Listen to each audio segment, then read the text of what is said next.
Quinton, thank you for being here.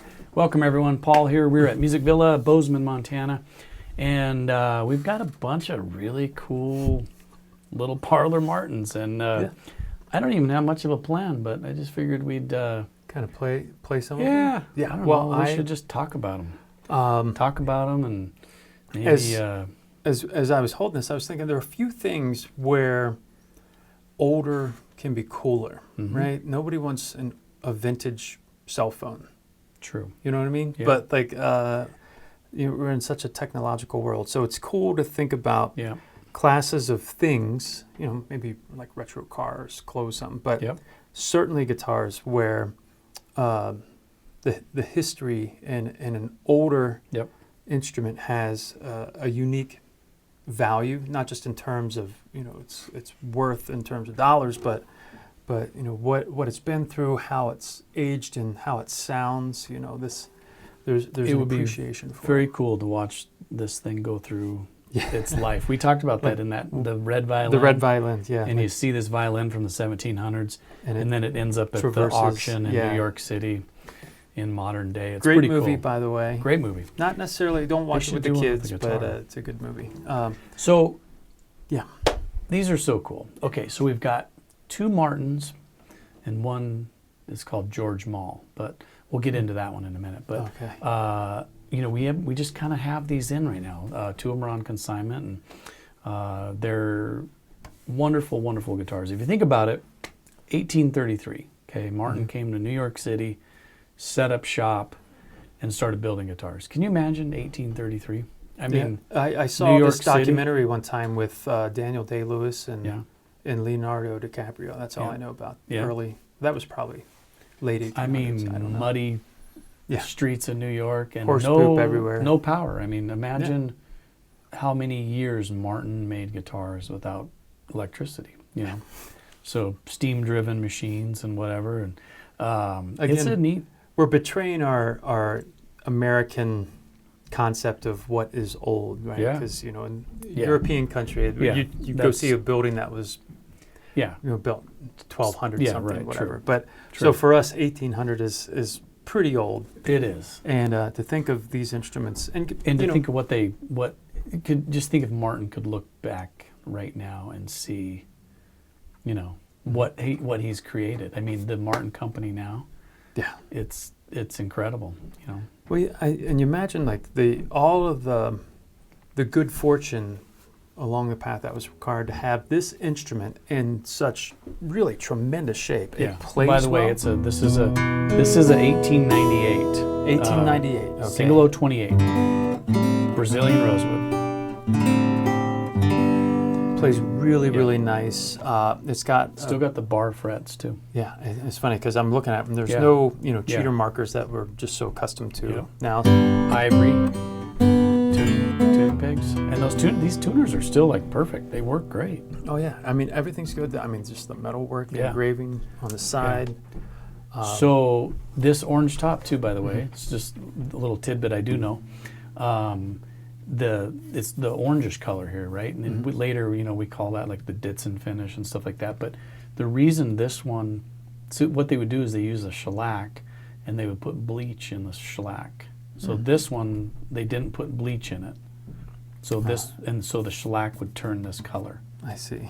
So that's why I literally someone could call me out on that, but I read that, so it's true. You read? Yeah. This always shocks me when they tell me you... Barely.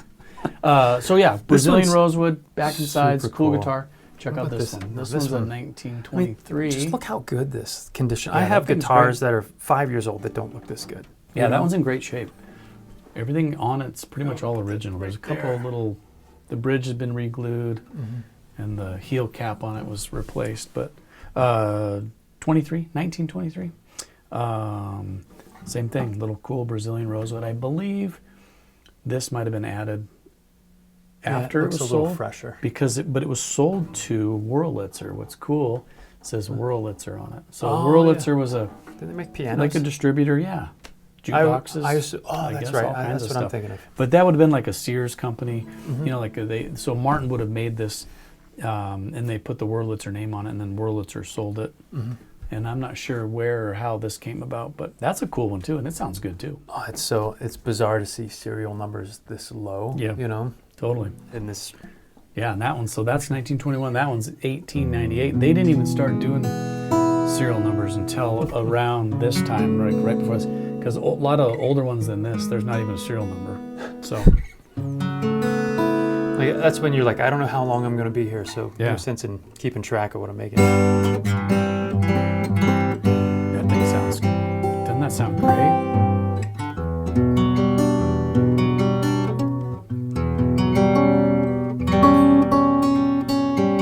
They're so light. I mean, it's a unique sound. Okay, then this guy, check this out. This one's cool too. Look at the difference in size. This is even a little bit smaller.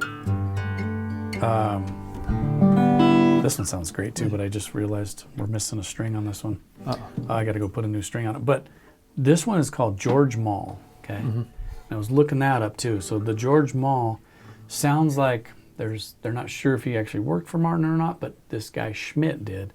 They worked for Martin in New York City when Martin came to New York City, and then Schmidt when Martin moved to Pennsylvania.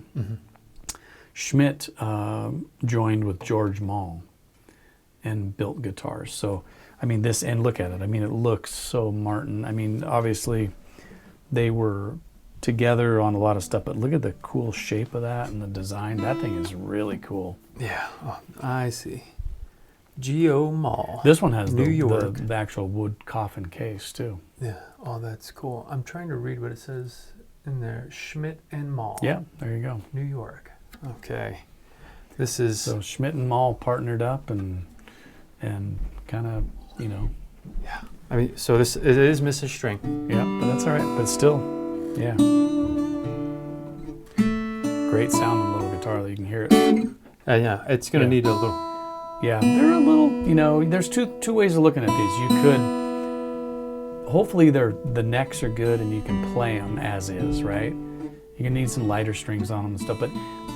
That's the best scenario, but otherwise, if it needs a bunch of work, you might as well get the work done on these and play them. Get them so that they're players, you know? You know, tell me about, do you see this bridge? Or, excuse me, saddle?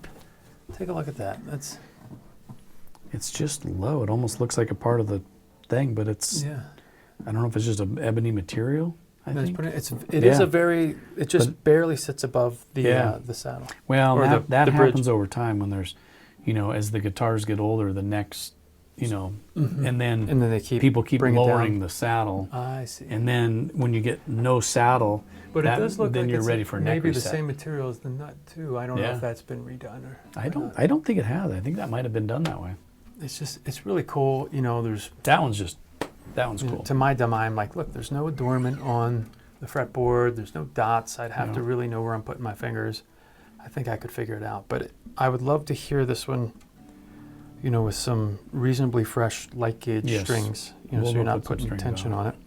But I'm not an expert. I'm not a luthier. But this one looks in really great shape. You know, I don't see this is like ripples or warping. The top is still setting up very nice and high. Yeah. Right?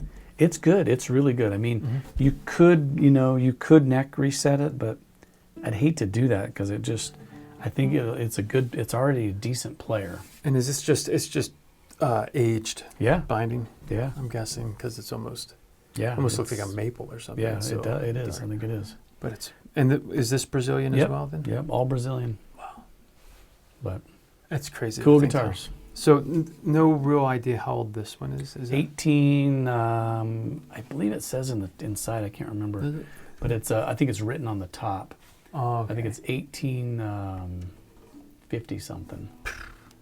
That just blows my mind. Pretty cool.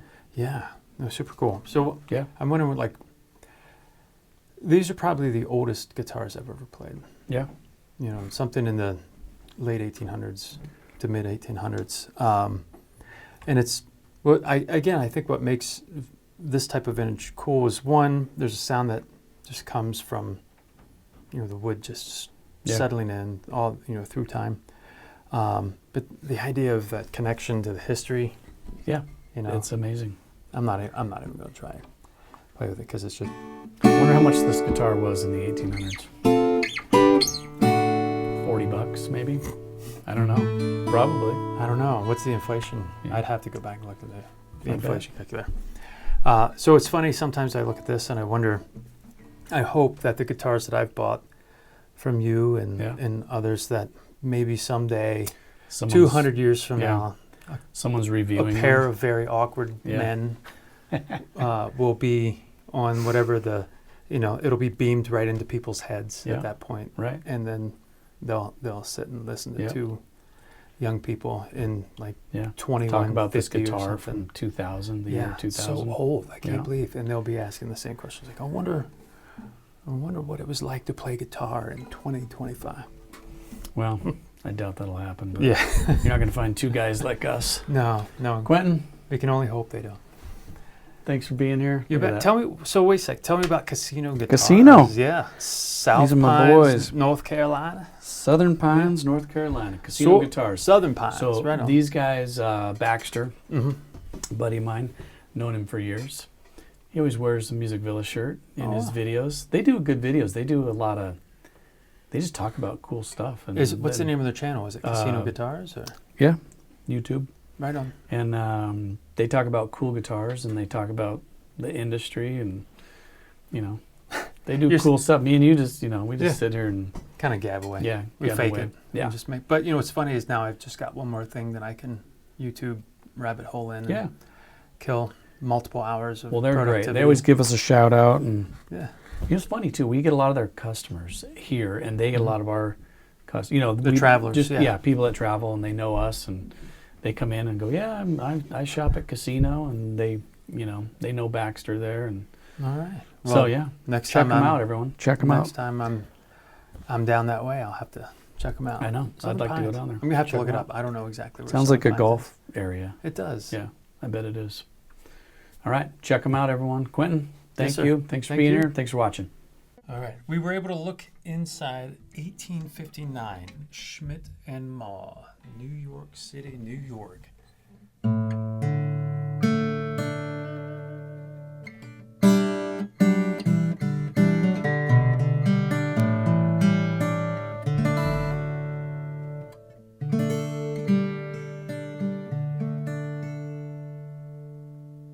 Here we have the 1898 orange top.